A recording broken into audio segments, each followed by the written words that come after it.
Hello, how goes it? So I thought I'd try and make a first video showing how I try to improve on my times in daily races. Some may say that I don't make any improvements, and to be fair, you'd probably be right.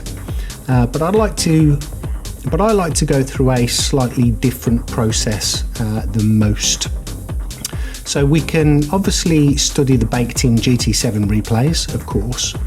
But I like to try and go a step further and look frame by frame, so I can see where the leaders are applying brakes, turning in, how much they're feathering the throttle, comparing their speed to mine at individual points, and so on and so forth. I feel that studying in finer, more intricate detail helps me to understand a lap better, because I'm very visual. It might not be for some, but it definitely works for me sometimes. First caveat is that you need a capture card, and the second is that you need some video editing software. So what I've done is record my best lap time with the current best lap time in the G70 on the leaderboard at the moment, which so far this week is M. Sipala of Finland. I'm on a 1:40.486 and Mr. Sipala is on a 1:38.874, so some 1.6 seconds quicker. So he's number 7 or 8 in the world at time of recording this, and I'm around 1400, all for the sake of 1.6 seconds. So I'm going to take you through the side-by-side laps, just showing my workflow. I'm by no means an expert to this or racing in Gran Turismo 7, as I'm sure most people will attest to, but this is just my little process. So I've lined up each lap practically perfectly. There may be a couple of thousandths in it, but I've done it to the best of my technical ability. So we're going to run through the first sector.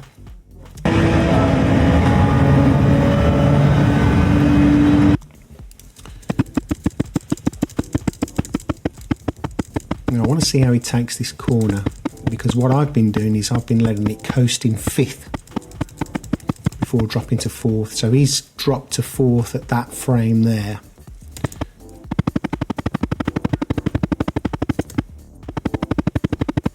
So he's dropping to 4th at the tree on the left. I'm still coasting. I've dropped to 4th, but my entry into the curb, I think he's actually compromising my exit, so I need to round into that corner a little bit better there, I think.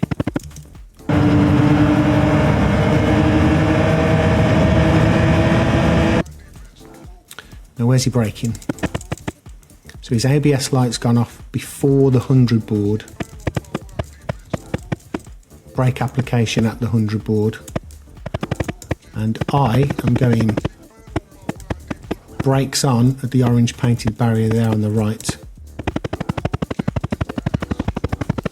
So braking later might actually be compromising my entry a little bit.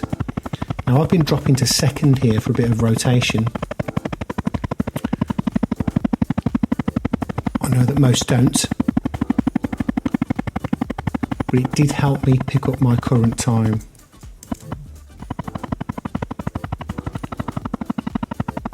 Now he's hitting the sausage there with his right wheel, whereas I'm trying to avoid it because I've been getting a lot of bounce of the car.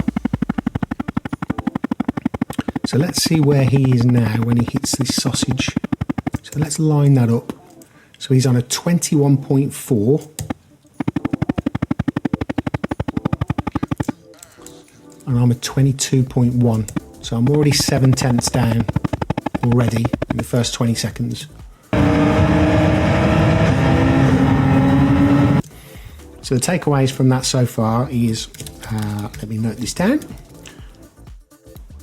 rounded corner into turn 1. Just making notes helps me to put it all together at the end. Rounded corner into turn 1, entry into chicane, try 3rd gear instead of 2nd. Now, as we get to the sector marker here, what I've been doing is chopping out my time loss. So consider that like a ghost reset, whereby the ghost will reset after every sector. So you'll see now that there's a cut. You see the cut? So now we're back at equal points, although he's obviously ahead. So I've been braking once this tree here on the right, the larger one, has left the screen.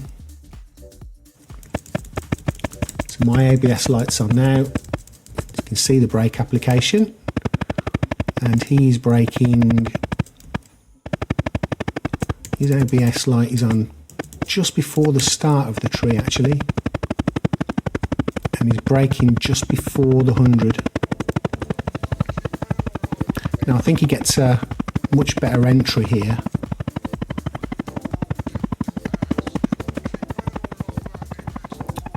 Yeah, it's a lot more rounded, so that's definitely going to compromise my exit.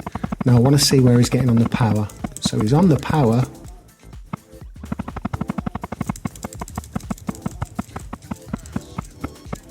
Just after that first tyre mark. You can see the difference in entry here. So I'm on the power at the same time, but I've got a different entry.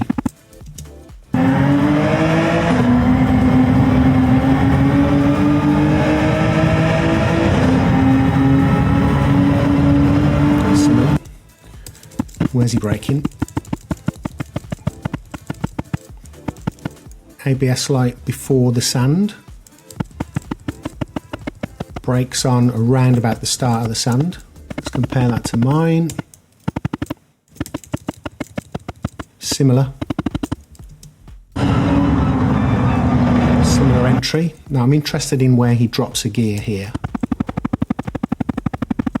Both full on the power. So he's dropped to third as the tree on the right has left the screen. Whereas I've done it before, I think. Yes, I've done it before.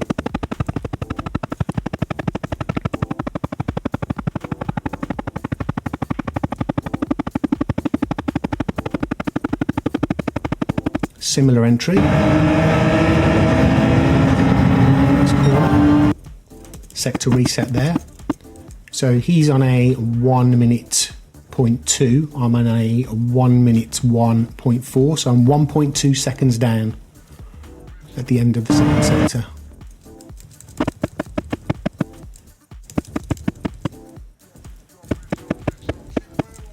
ABS before the main tyre mark. Shifting down. Did I shift earlier or later? So he shifts down just before the tyre. Similar.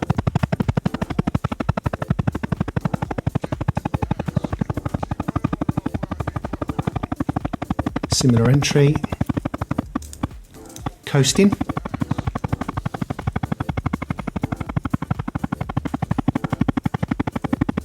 Spurt of power. And full on the power.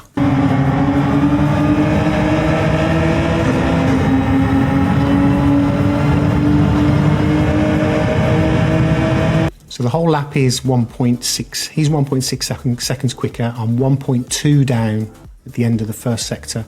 So I'm going to lose 4/10 on this last bit.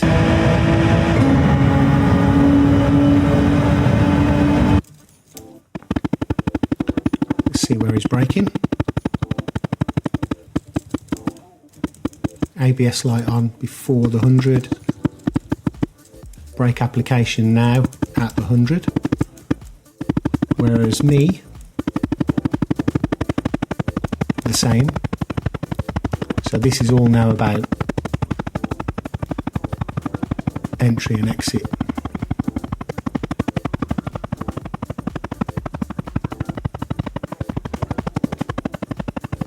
Now I want to see where he gets on the power. Ah, that's quite early actually. So he's full on the power as that red box bit of the barrier is on the screen. Let's compare that to mine.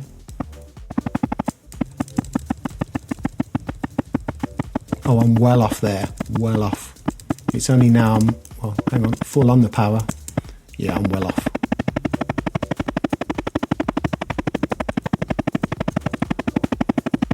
He's up to third as he goes over the curb, and then power out.